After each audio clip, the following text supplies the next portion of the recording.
Hi, friends. Welcome to week 17 of the Bible Together reading program here at First Christian Church in Jefferson City, Missouri. This week, we start in with a strange in between sort of space in First Samuel.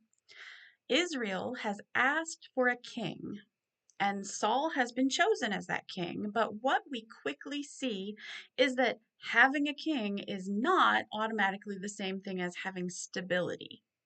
Saul's leadership rises fast, but then almost immediately begins to show strain.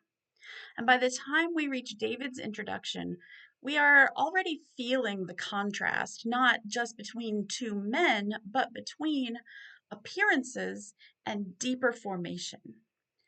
God is not choosing the obvious center of power in these stories, but something quieter, more hidden, something that is still unfolding.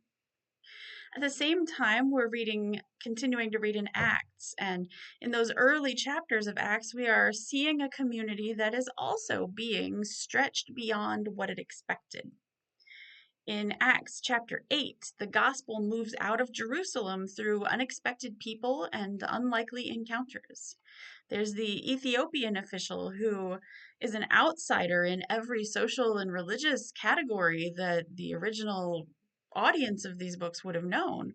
And he becomes the recipient of the same good news that they're receiving out on a desert road. It's a moment that to us, so far removed from that context, it almost feels casual in the text, but it signals something really massive. The boundaries of God's work are expanding, or at least our understanding of the boundaries of God's work are expanding. Then in Acts chapter 9, the story tightens and intensifies. A man named Saul, who has been an opponent of this movement, the movement of Jesus' followers, he meets Christ directly and he is undone by it. His transformation is not gradual, it is disruptive. And yet, even after that moment, the community still has to learn how to trust what has happened. Who is he now? What does it mean that someone like him, even, can be changed?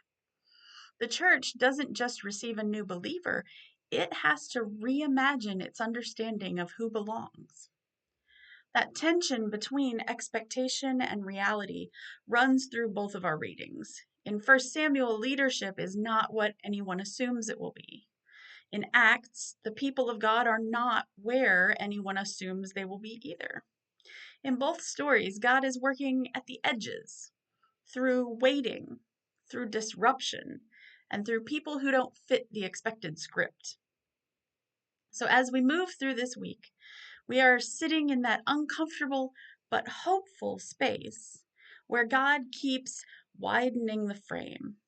What looked settled keeps getting unsettled, and what looked fixed begins opening up. And we are invited to notice that the story of God has never really stayed within the boundaries we try to draw around it. Sometimes that doesn't feel like good news, but I think deep down we all can agree that it really is good news, that God is far bigger and far more welcoming than we could ever imagine. Thanks be to God.